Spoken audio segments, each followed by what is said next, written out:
권능 있는 자들아 영광과 능력을 여호와께 돌리고 돌릴지어다.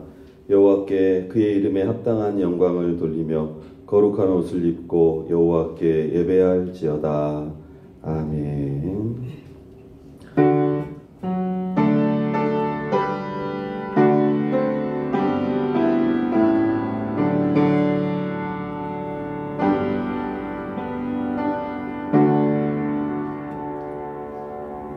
사랑과 은혜가 풍성하신 하나님, 한 주간 우리의 몸과 마음과 삶을 지켜주시고 이렇게 하나님 앞에 불러주셔서 감사를 드립니다. 이 시간 우리의 구원이시며 우리의 찬송이시며 영광이 되시는 성삼위 하나님만을 높이며 예배드리기 원합니다. 예배 가운데 거룩하신 성령님의 임재를 허락해 주시고 우리 한 사람 한 사람을 만나 주시옵소서. 사순절 첫 주일을 기억하며 예배할 때 우리의 구원이신 예수 그리스도께서 다시 한번 우리 마음 중심에 왕으로 좌정해 주시기를 바라며 우리의 예배를 받아 주시옵소서. 우리 주 예수 그리스도의 이름으로 기도드리옵나이다. 아멘. 다 같이 일어서셔서 나는 예배자입니다. 찬양하겠습니다.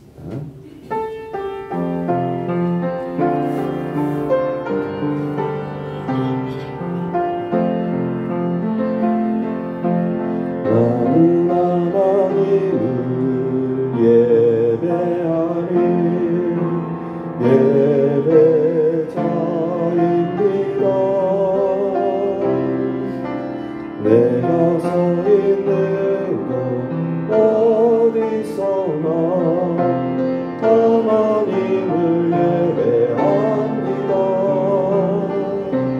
내 영혼 거룩한 은혜를 향하여 내 마음 완전한 하나님 향하여 이곳에서 바로 이 시간 하나님을 예배합니다.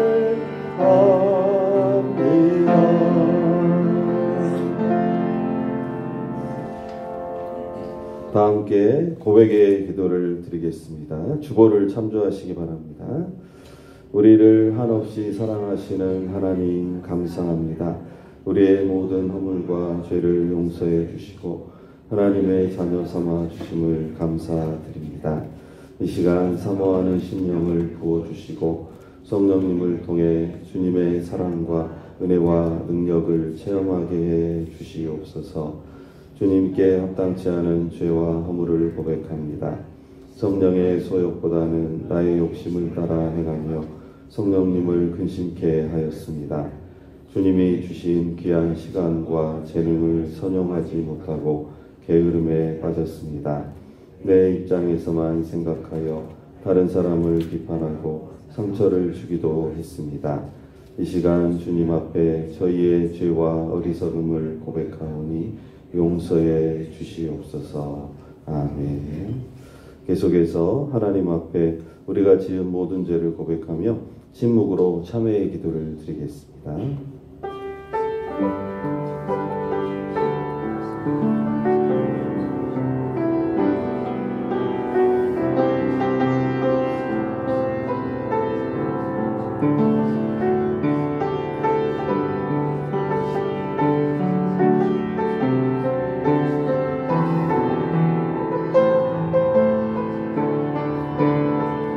주님께서 주시는 용서의 말씀입니다.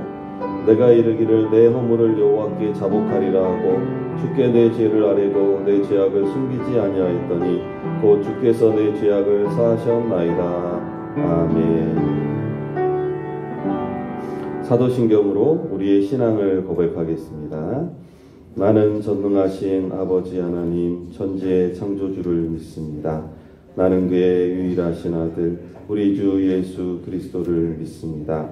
그는 성령으로 잉태되어 동정녀 마리아에게서 나시고 본디오 빌라도에게 고난을 받아 십자가에 못 박혀 죽으시고 장사된 지 사흘 만에 죽은 자 가운데서 다시 살아나셨으며 하늘에 오르시어 전능하신 아버지 하나님 우편에 앉아 계시다가 거기로부터 살아있는 자와 죽은 자를 심판하러 오십니다. 나는 성령을 믿으며 거룩한 공교회와 성도의 교제와 죄를 용서받는 것과 몸의 부활과 영생을 믿습니다. 아멘. 자리에 앉으셔서 찬송가 310장 찬양하시겠습니다.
조인주 권사님, 우리를 대표하여 기도 인도해 주시겠습니다. 변치 않는 사랑으로 우리를 바라보시고 항상 의의 길로 인도하신 하나님, 아버지의 사랑과 은혜에 감사와 찬양을 올려드립니다.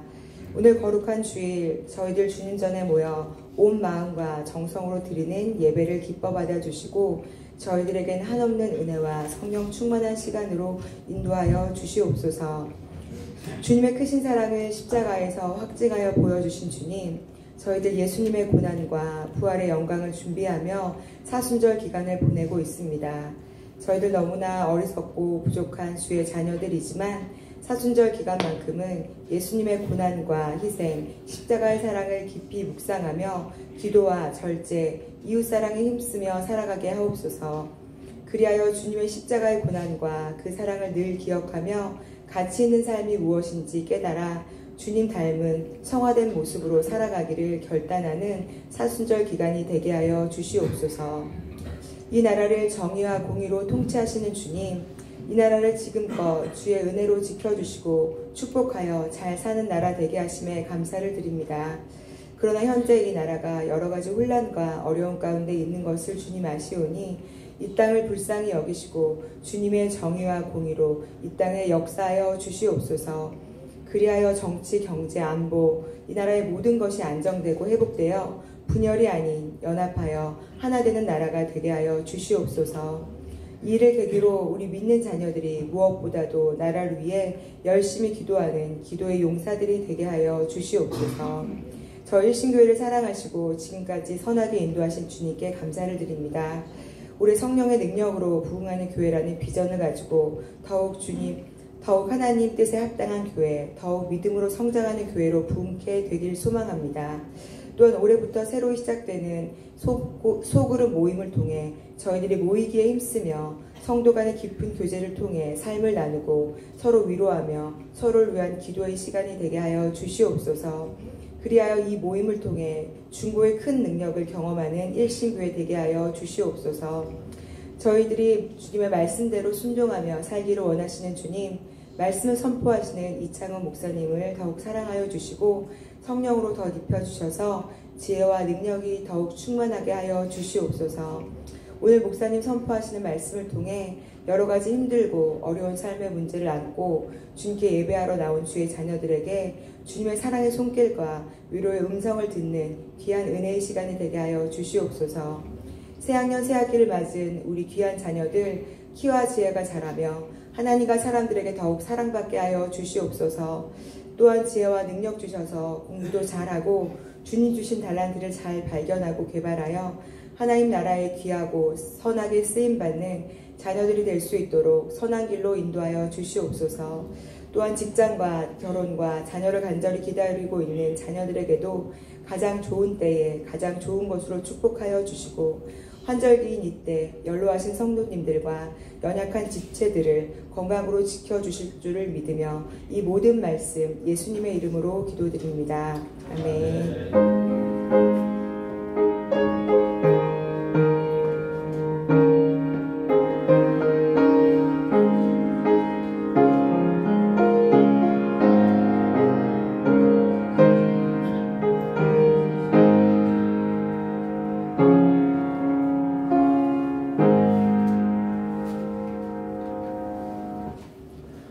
다 같이 일어서셔서 봉헌 찬양하시면서 하나님 앞에 봉헌 드리겠습니다.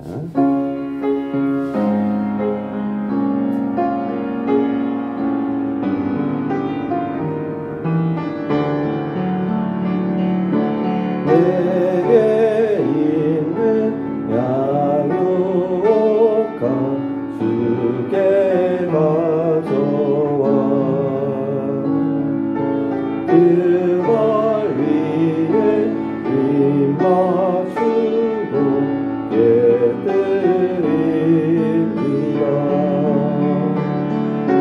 나를 위해 험한 성길 오르신 예수 거듭나가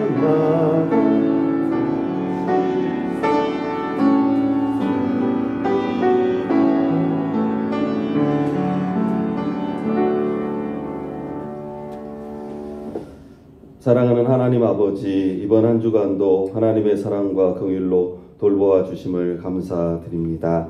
우리에게 있는 모든 것이 다 하나님께서 은혜로 주신 것들임을 고백합니다. 우리에게 건강과 또 지혜와 지식을 주시고 세상을 살아갈 수 있는 능력을 주셔서 감사합니다. 무엇보다 예수 그리스도를 우리 마음에 보내주셔서 무거운 죄에서 구원받게 하시니 감사를 드립니다. 우리의 부족함에도 우리를 버리지 않으시고 권면하시고 징계하시며 예수님의 형상으로 다듬어 가시니 감사드립니다. 하나님 아버지의 마음을 깨닫고 세속적인 가치관과 습관들을 버리게 하시고 성령님의 인도하심을 따라서 예수 그리스도의 장성한 분량이 충만하도록 성장하게 해 주시옵소서. 몸과 마음의 질병으로 투병 중인 환우들을 속히 회복시켜 주시고 수술을 앞둔 집사님께도 치유의 은총을 더해 주시옵소서. 우리 자녀와 자손들, 교회 학교의 영혼들 새학기 생활에 잘 적응하게 하시고 좋은 선생님, 좋은 친구들 만나게 하시며 오직 믿음으로 잘 성장하도록 도와주시옵소서. 이 시간 작은 물질 구별하여 하나님 앞에 올려드립니다. 우리의 마음과 정성을 받아주시고 하나님 나라의 귀한 밑거름으로 잘 쓰임받게 해주시옵소서. 오늘 보내주신 주님의 사자 목사님께 함께해 주셔서 우리 모두의 심령에 하나님의 온전한 말씀을 들려주시옵소서. 우리의 모든 것 되신 예수 그리스도의 이름으로 기도드리옵나이다. 아멘.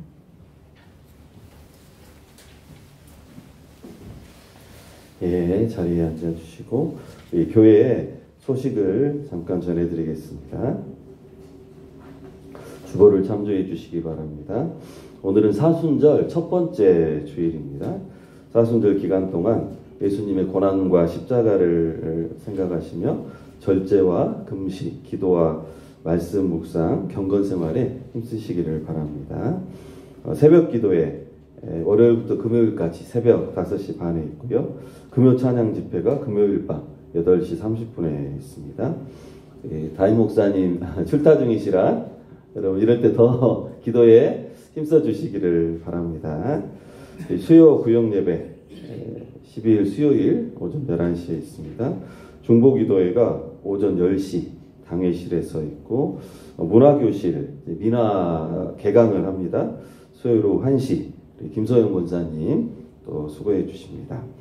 3월 30일은 오후 예배를 드리지 않고 자치회 모임으로 모입니다. 자치회별로 잘 준비해 주시기를 바랍니다.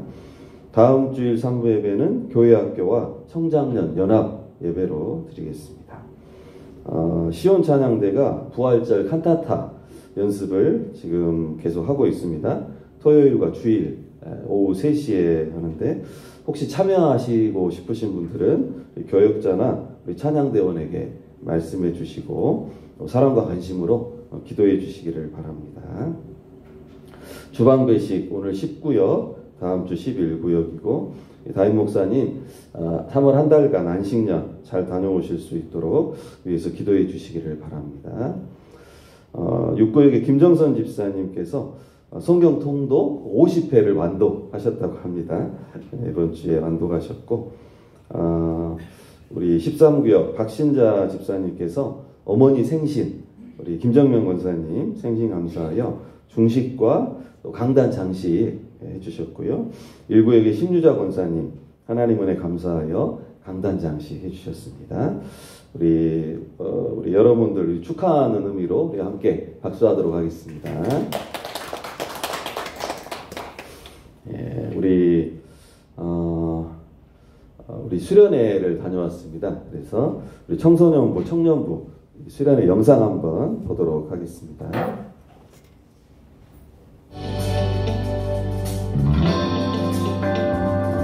계속해서 온 땅에 가득한 그 주님의 아름다우심을 함께 바라봅시다.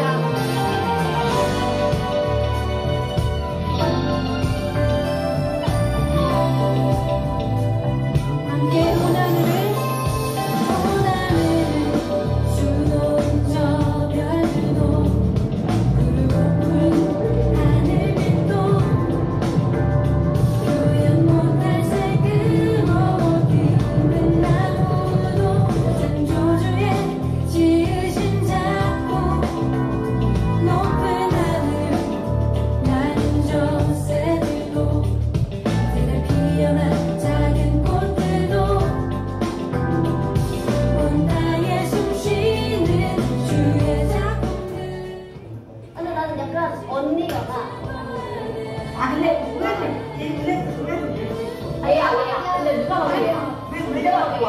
네가 언니라고. 약간 입술이 이렇게. 무슨 말이야? 입술이 약간 뾰족하게? 이렇게 하자고 막이 하는. 아니 내가 너무 말이 많잖아. 너무 말이 많아. 주님의 서서 공의의 주 다스리실래. 이때와 즉시 주 앞에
예, 우리 서로 축복하도록 하겠습니다. 너는 시냇가에 이렇게 찬양하며 서로를 축복하겠습니다.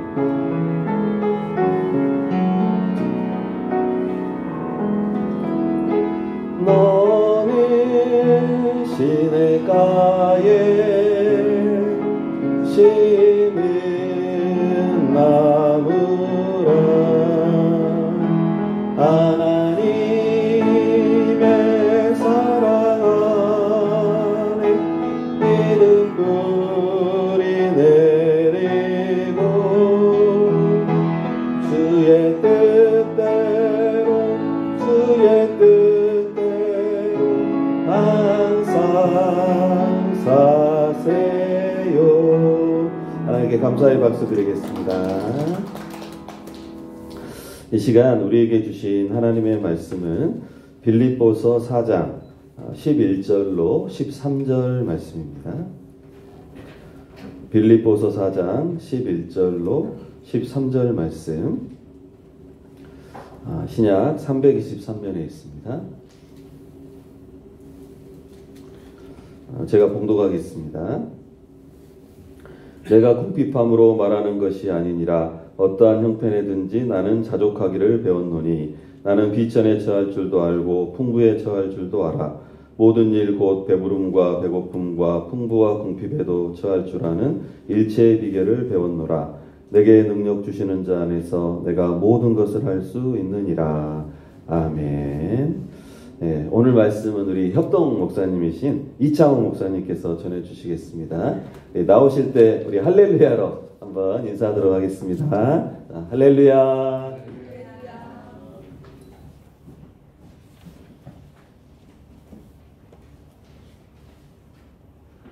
기도하겠습니다. 한 말씀으로 온 우주 만물을 창조하신 하나님, 말씀이 육신이 되어 우리 가운데 오셔서 영원히 죽어야 할 우리를 영원한 생명으로 인도하시는 예수님, 동일한 말씀으로 지으신 온 인생과 역사와 세계를 궁극적 완성으로 이끌어 가시는 살아계신 주님, 이제 이 말씀의 현장 가운데 친히 임하여 주셔서 말씀 주실 하나님, 태어날 설교자 그리고 듣는 저희들 사이에 아름다운 영적 사귐이 있게 하여 주시옵소서. 그렇게 역사하실 줄 믿고 감사를 드리고 예수님의 이름으로 기도합니다. 아멘.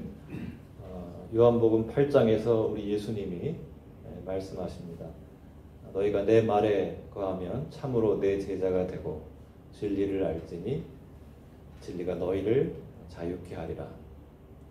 기독교의 복음은 자유의 복음입니다. 구원의 다른 이름은 자유입니다. 구원받은 저와 여러분은 누구입니까? 자유의 사람입니다. 죄로부터 자유를 얻었습니다. 죽음으로부터 자유를 얻었습니다. 모든 세상적인 집착, 두려움, 미련, 염려로부터 자유를 얻은 것이 저와 여러분 구원받은 사람들입니다. 그러므로 참으로 자유를 누리는 삶, 참된 자유의 삶을 사는 것은 구원을 얻고 구원을 누리는 삶이다 할 수 있습니다. 세상의 가치에 정복당하는 삶, 세상의 기준, 세상의 가치에 이리 끌려다니고 저리 끌려다니는 삶을 구원의 삶, 구원을 누리는 삶이라고 할 수 없을 것입니다. 세상의 기준, 세상의 가치에 정복당하는 삶으로부터 참된 자유의 삶을 살기 위해서 저와 여러분은 신앙의 삶을 살아야 합니다. 여러분 열심히 신앙의 삶을 살고 계시겠습니다만은 신앙의 삶은 영성을 추구하는 삶입니다. 영성은 뭔가요? 영성을 여러 가지로 우리가 말씀해 볼 수 있겠습니다만은 영성은 초월입니다. 자기 초월입니다. 하나님과의 연합의 관계 속에서 하나님의 자리에서 하나님의 시각에서 나를 보는 거죠. 하나님의 자리에서 하나님의 시각에서 나의 나됨을 찾아가는 것입니다. 세상에 힘 있는 어떤 사람, 세상에 영향력 있는 어떤 철학, 세계관, 가치관이 이리 가십시오 하면 가고 저리 가십시오 하면 가는 것이 아니라 하나님 앞에서 나를 바라보고 내가 어떻게 살아야 되는지 나의 삶의 방향성을 잡아가는 것이 우리 예수 믿는 사람들, 신앙의 삶을 살아가는 영성의 사람들이라고 할 수 있을 것입니다. 참된 자유의 삶, 참으로 자유로운 삶을 살기 위해서 저와 여러분이 두 가지의 가치로 이끌림 받아야 합니다. 하나는 복음적 가치이고요. 다른 하나는 은사적 가치입니다. 그래서 제가 이번 주 여러분과 말씀을 함께 나누고 다다음 주 또 말씀을 나누는데요. 이번 주는 복음의 가치에 대해서 함께 말씀을 나누면서 은혜를 받고자 합니다. 신앙의 사람들은 복음의 가치로 무장해야 합니다.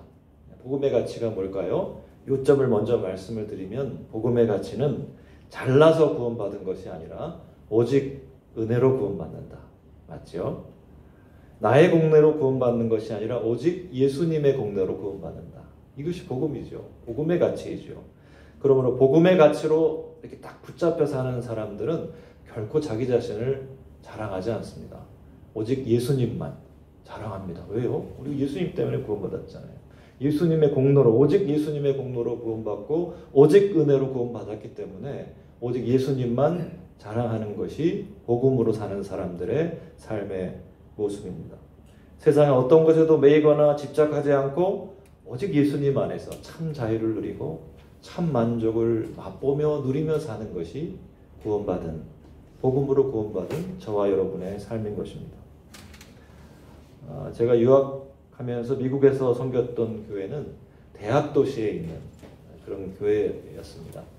그러니까 학생들이 많죠. 대학 학부생도 많고 대학원 박사, 석사, 박사 과정 학생들도 많고 또 박사 후 과정이라고 하잖아요. 포스닥 박사를 받고 이제 주로 연구직에 와 있는 그런 분들이 교회 출석을 많이 했습니다. 그러니까 석사, 박사, 뭐 학부생들도 마찬가지, 졸업할 때 이제 많이 생각을 하겠죠. 석박사 과정도 마찬가지고, 특별히 박사 후 과정에 계신 분들은 진로에 관심이 많으셨어요. 진로에 관심이 많으셔서 기도도 많이 하시고 얼마나 열심히 연구하시고 공부하시는지 모릅니다. 그러니까 뭐 보통 교수직으로 가시기도 하고 연구직을 이어서 하시기도 하고 아니면 이제 취직을 하시는 이제 그런 분들이 많이 계셨습니다. 한 분이 기억납니다. 이분은 예일대학에서 박사를 마치자마자 아이비리그에 있는 대학 교수로 임용이 되셨어요. 그러니까 이게 없는 일은 아니지만 그렇게 자주 일어나는 일은 아닙니다. 박사학위 마치자마자 그냥 바로 아이비리그 대학의 교수로 임용이 되는 것은. 근데 이분이 임용이 됐다는 얘기가 교회에 전해지고는 이제 교회 분들이 여러 가지 이제 이야기들을 하시고, 특별히 진로에 관심을 가지고 계시는 분들은 이런 말씀들을 많이 하셨다는 것을 제가 들었습니다. 아, 저분이 교회 생활을 열심히 하시더니 진로가 참 잘 풀렸다. 이런 얘기가 도는 거예요. 근데 이제 제가 그분을 잘 알거든요. 진짜 교회 생활을 열심히 하셨어요. 봉사를 얼마나 열심히 하셨는지 모릅니다. 특별히 이제 이민교회, 한인교회에서 동사의 사각지대가 있다고 보거든요, 저는요. 그게 뭐냐면 2세들 이 교사라든가 이 교육하는 봉사자를 찾기가 그렇게 쉽지 않습니다. 근데 그분은 그 2세들을 교육하는 교사로 열심히 섬기셨어요. 저도 이제 박사과정생이니까 알잖아요. 어떻게 박사과정을 하면서 저렇게 봉사를 열심히 하시나. 제가 목사로서 감탄할 만큼 아주 열심히 봉사를 하신 분이었습니다. 그러니 이제 교인들이, 그분을 바라보는 교인들이, 아, 저분이 봉사를 열심히 하니, 교회 생활을 열심히 하니 진로가 잘 풀리는구나. 이런 얘기들을 하시면 제 마음속으로 한편으로는 그래, 수긍이 되는 거예요. 근데 여러분 한번 잘 생각해 보십시오. 정말 한번 잘 생각해 보십시오. 정직하게 한번 잘 생각해 보십시오.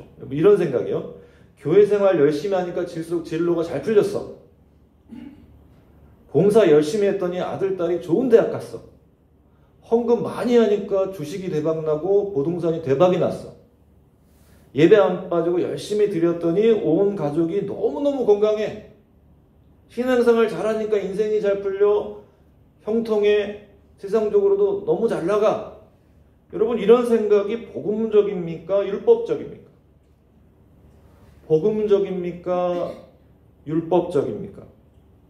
여러분, 율법적인 생각 아닌가요? 내가 이만큼 했더니 하나님이 이만큼 돌려주셨어. 이만큼 헌신했더니 하나님이 이만큼 복을 주셨어. 하나님께 이만큼 섬기고 봉사했더니 하나님께서 이만큼 채워주셨어. 여러분, 율법이 뭐죠? 잘해야 구원, 잘하니까 사랑, 잘하니까 축복해 줄 거야. 아닌가요? 복음은 뭐죠? 잘한 게 없어요. 아니요, 못한 거 투성임에도 불구하고 구원해 주시고 사랑해 주시고 복을 주시는 것이 복음 아닌가요? 여러분, 바울이 갈라디아 교인들을 향해서 이렇게 쏟아내는 안타까운 호소를 한번 들어보시죠. 갈라디아서 3장 1절에서 6절까지인데요. 조금 길지만 우리가 한번 같이 읽어봤으면 좋겠습니다. 이게 특별히 제가 말씀드렸죠. 바울이 그냥 아주 애달픈, 아주 애절한 호소가 여기 있거든요. 그 마음을 한번 헤아리시면서 한번 같이 읽어보겠습니다. 어리석도다. 갈라디아 사람들이 예수 그리스도께서 십자가에 못 박히신 것이 너희 눈앞에 밝히 보이거늘 누가 너희를 꾀더냐? 내가 너희에게서 다만 이것을 알려 하노니 너희가 성령을 받은 것이 율법의 행위로냐 혹은 듣고 믿음으로냐? 너희가 이같이 어리석으냐? 성령으로 시작하였다가 이제는 육치로 마치겠느냐? 너희가 이같이 많은 괴로움을 헛되이 받았느냐? 과연 헛되냐? 너희에게 성령을 주시고 너희 가운데서 능력을 행하시는 일의 일이 율법의 행위에서냐? 아브라함이 하나님을 믿음에 그것을 그에게 의로 정하셨다 함과 같으니라. 여러분이 얼마나 애절한 간절한 호소인지 모릅니다. 다시 수고를 하겠대요. 어떤 수고를 하겠대요? 해산하는 수고를 아끼지 않겠다. 누구를 위해서요? 갈라디아 교인을 위해서 해산하는 수고를 아끼지 않겠다고 선언할 만큼 갈라디아 교회 교인들이 지금 너무 신앙적으로 흔들리는 거예요. 퇴보하는 거예요. 타락하고 변질돼 가는 겁니다. 이걸 보고 너무 안타까워서 내가 해산하는 고통, 다시 내 모든 것을 다 바쳐 너희들의 신앙이 바로 서기 위해서 온 힘을 다하겠다. 여러분, 바울을 이토록 아름답게 한 이유, 갈라디아의 신앙의 퇴보, 타락은 무엇이었습니까? 변질은 무엇이었습니까? 한마디로 줄이면 너희가 복음으로 시작했다가 율법으로 다시 돌아가는구나. 복음으로 시작했는데 왜 다시 율법으로 돌아가냐?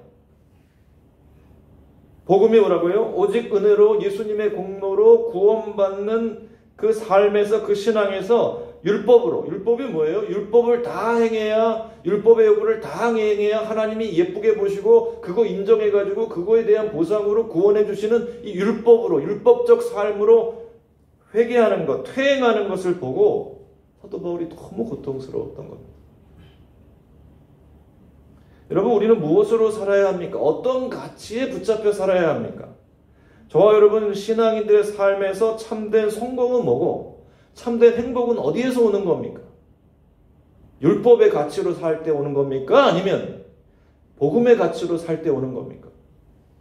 누가복음 12장에서 우리 예수님이 어리석은 부자의 비유로 말씀해 주시거든요. 함께 읽겠습니다. 읽으시면 이 이야기를 우리가 자명하게 받을 수 있습니다. 누가복음 12장 19절에서 21절까지 우리가 한 목소리를 함께 읽겠습니다. 시작. 또 내가 내 영혼에게 이르되 영혼아 내 여러 해 쓸 물건을 많이 쌓아두었으니 평안히 쉬고 먹고 마시고 즐거워하자 하리라 하되 하나님은 이르시되 어리석은 자여 오늘 밤에 내 영혼을 도로 찾으리니 그러면 내 준비한 것이 누구의 것이 되겠느냐 하셨으니 자기를 위하여 재물을 쌓아두고 하나님께 대하여 부호하지 않는 자가 이와 같으니라. 한 번 더 읽을까요, 여러분?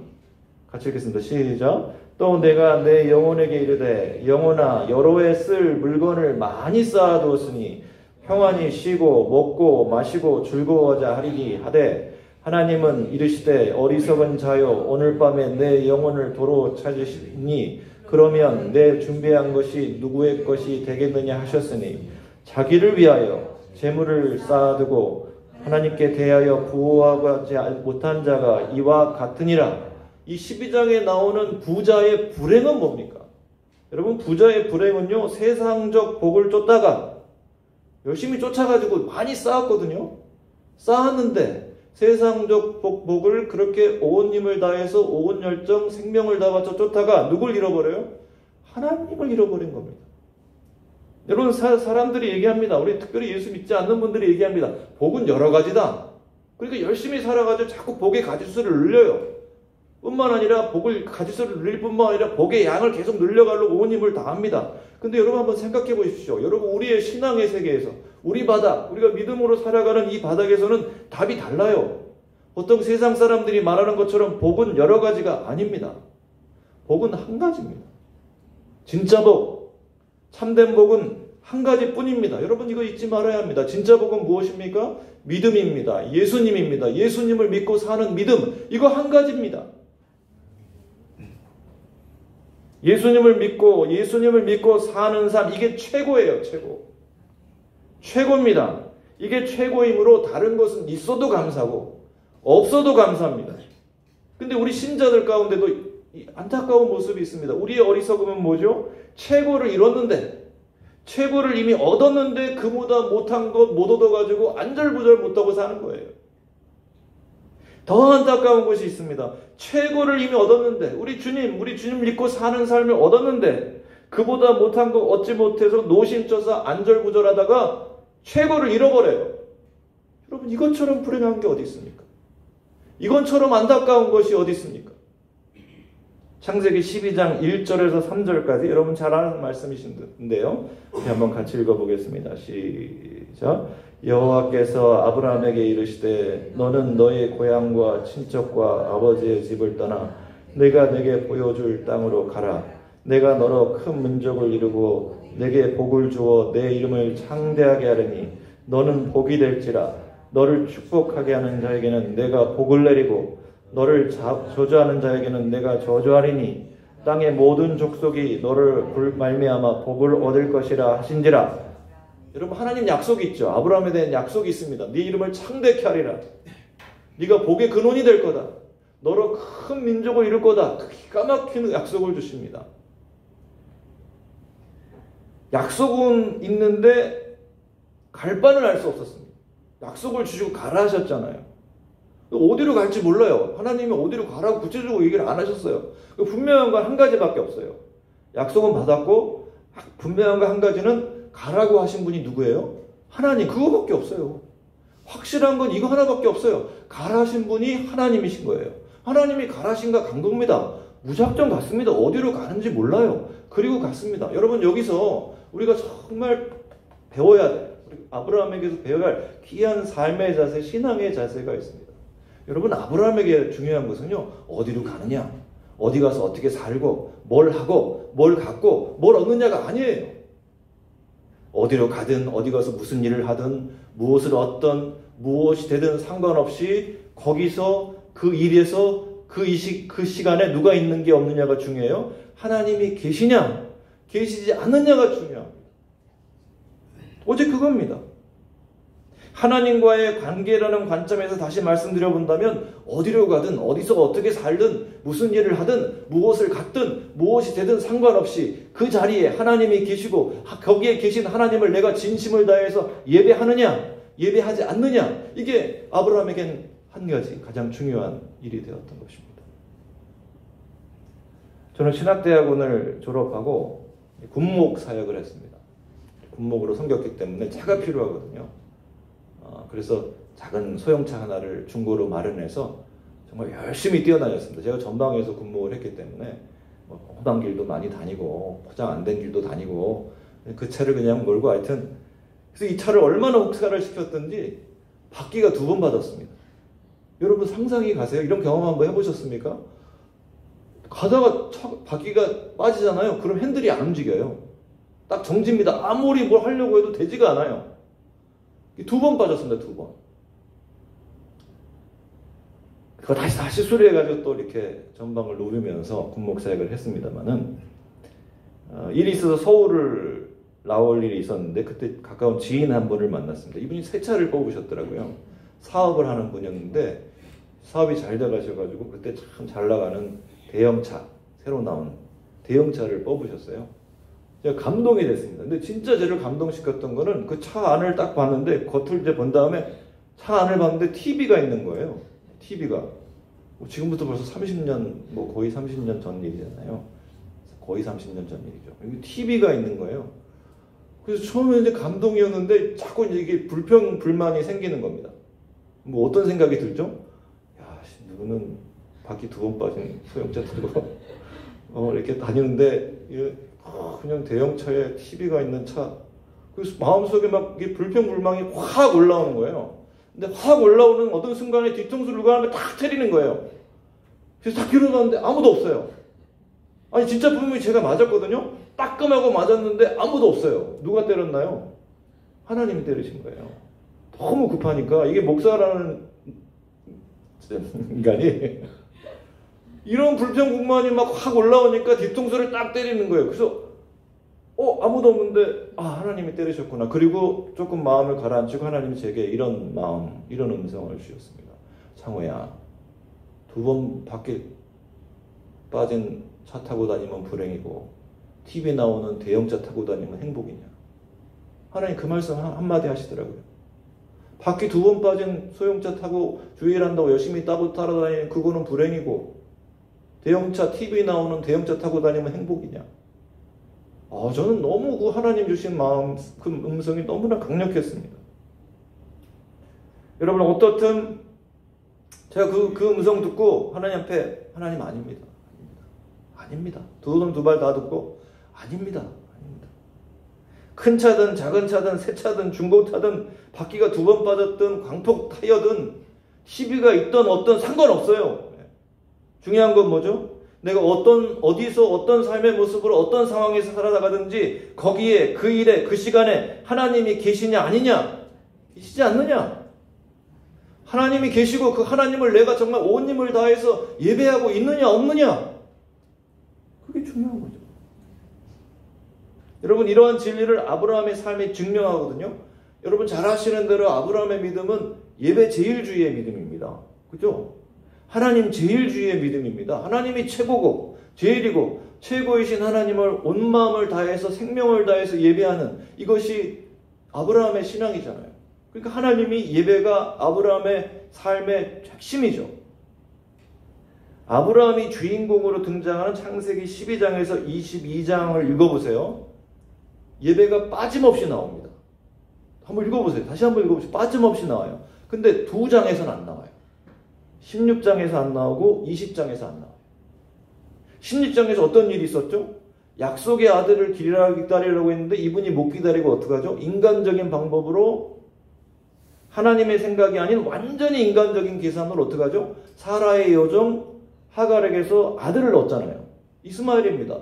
이스마엘도 아브라함의 아들이지만 약속의 아들이 아니잖아요. 하나님이 주시는 기다리라고 하신 약속의 아들이 아니잖아요. 여러분 16장에 예배가 없어요. 예배가 없어요. 20장에는 어떤 일이 있었죠? 심각한 가뭄이 들었어요. 그래가지고 피합니다. 누구에게요? 그랄랑 아비멜렉에게 피하는데 아브라함이 어떻게 해요? 자기 살라고 아내 사라를 뭐라 그래요? 여동생이라고 속여요. 거짓말해요. 그리고 자기 살고 재산을 축적해가지고 나옵니다. 나쁘죠. 정말 나쁘죠. 여러분 이 20장에도 예배가 없어요. 16장에도 없고 20장에도 없어요. 말씀드린 것처럼 12장에서 22장까지 예배가 빠짐없이 나오는데 이 2장에서는 예배가 없어요. 여러분 중요한 신앙의 원리가 여기 있어요. 예배하지 않기 때문에 죄에 빠지는 겁니다.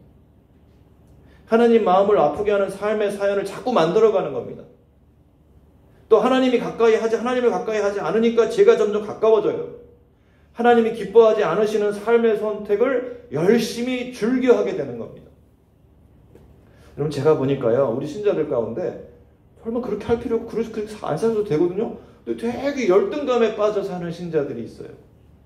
여러분 열등감에 빠지는 이유가 뭡니까? 열등감이라는 건 상대적인 거잖아요. 비교해서 오는 거잖아요. 근데 비교는 기준이 있습니다. 근데 열등감에 빠지는 신자들이 기준으로 삼게 있는 것이 무슨 기준이에요? 세상의 기준이에요. 세상의 기준. 세상의 기준을 가지고 자꾸 비교를 해요. 비교를 가지고 못 가진 것 같고 모자란 것 같고 그러면 자꾸 열등감을 느낍니다. 여러분 생각해 보십시오. 우리 믿는 사람들, 우리 신자들에게 기준, 내 삶이 복되냐, 성공적이냐, 참으로 행복한 삶이냐, 이 기준이 어디에서 와야 합니까? 세상에서 와야 됩니까? 하나님으로부터 와야 합니까? 세상으로부터 와야 합니까? 하나님으로부터 와야 합니까? 여러분 너무나 당연하잖아요. 하나님으로부터 와야죠.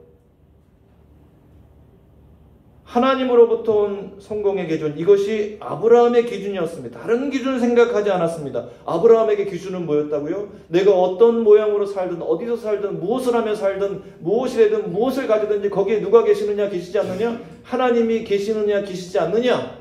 내가 가장 소중하게 여기고 믿고 따르는 섬기는 우리 하나님이 하나님을 향한 예배가 내 삶에 있느냐 없느냐?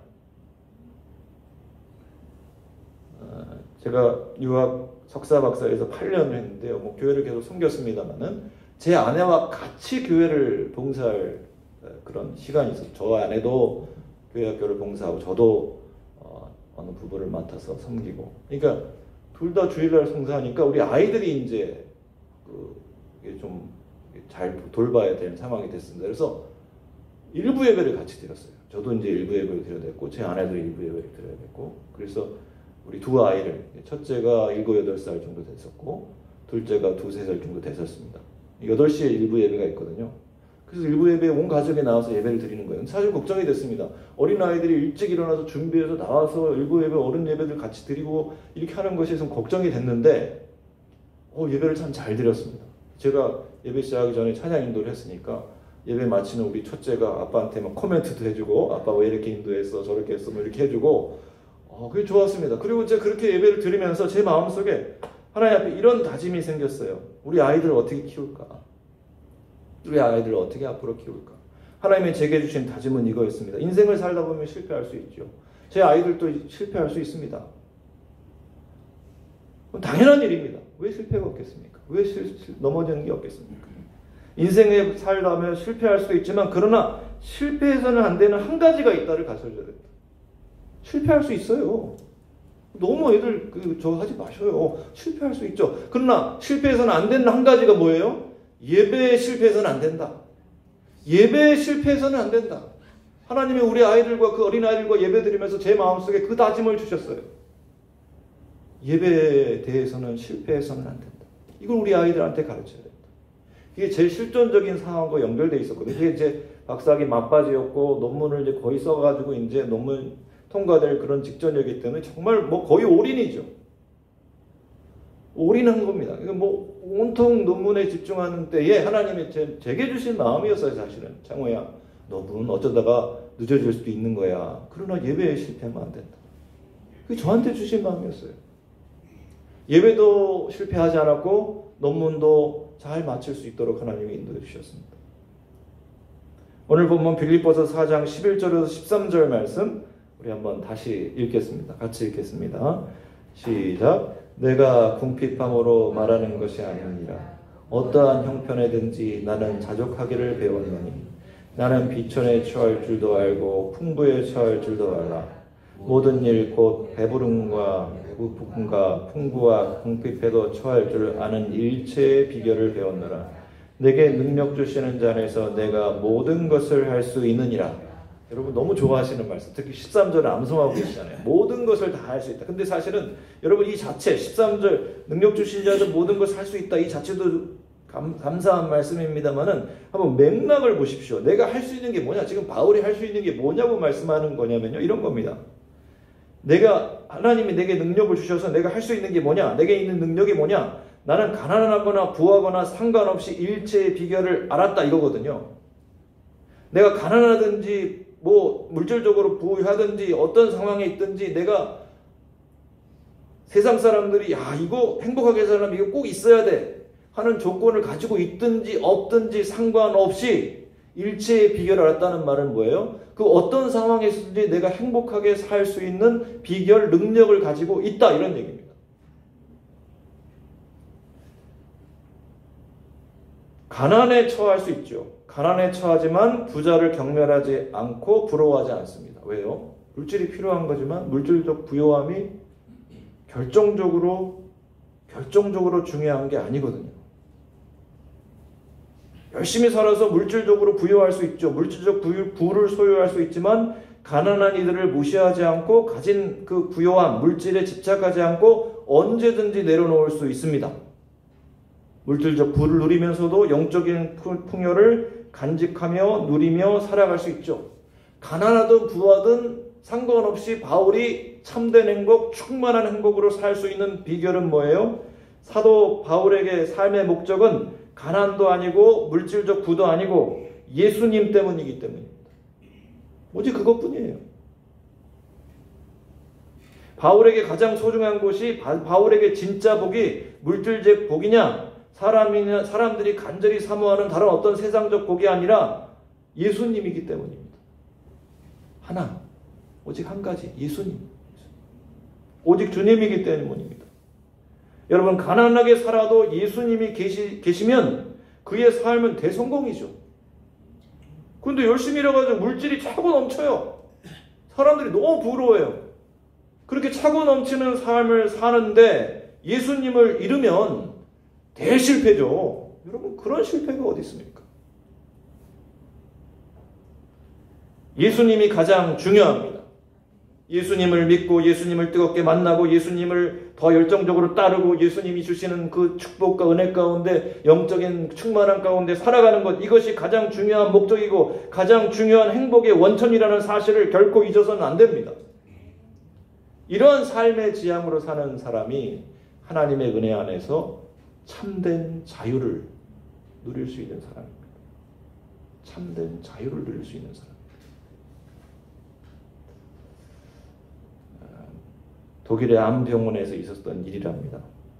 중년의 한 성도가 수술실에 들어갔습니다. 혀에 암이 생겨가지고 혀를 잘라내는 수술을 하는 거예요.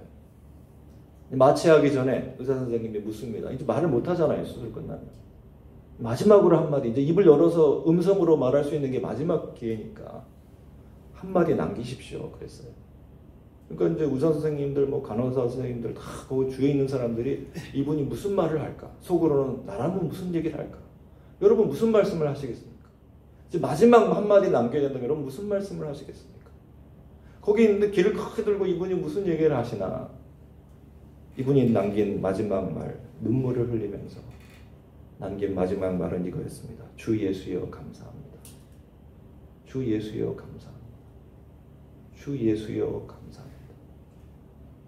여러분, 이 고백을 할 수 있는 사람은 누구지요? 이 감사는 누가 할 수 있는 겁니까? 하나님의 사랑을 알고 있는 사람만이 할 수 있는 고백이죠. 하나님의 사랑을 끝까지 신뢰하는 사람만이 이 고백을 할 수 있는 겁니다. 예수님의 복음을 온전히 체험한 사람, 복음의 가치에 온전히 사로잡혀 사는 사람이 이 고백을 할 수 있는 겁니다. 이 세상에 모든 것이 다 떨어진다고 해요.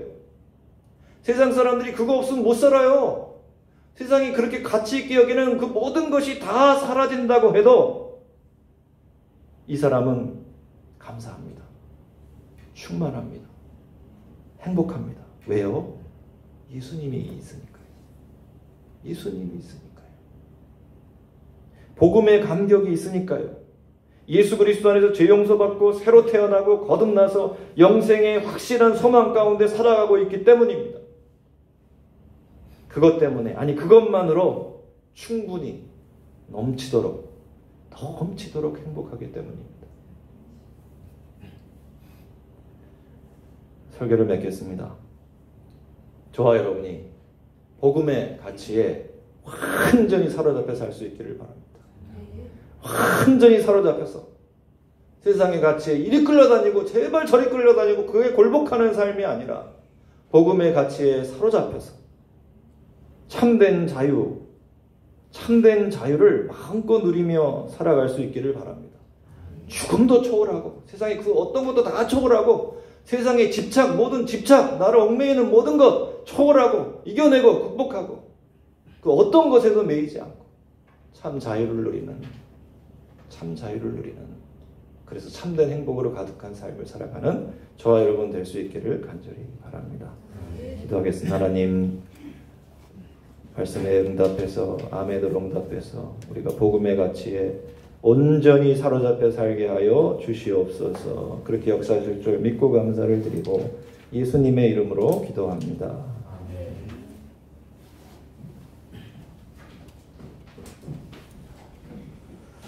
귀한 말씀 감사합니다. 우리 다 같이 일어나셔서 오직 예수뿐이네 우리 함께 찬양하겠습니다.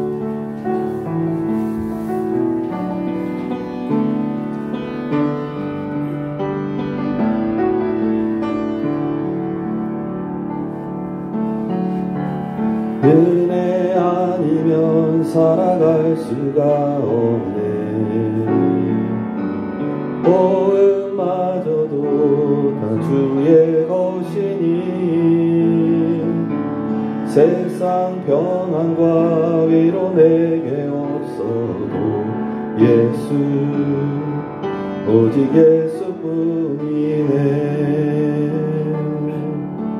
그 신계획 다 볼 수도 없고 작은 눈 안에 지쳐도 주께 묻기 나의 모든 삶 버티고 견디게 하시네. 은혜 아니면 살아갈 수가 없네.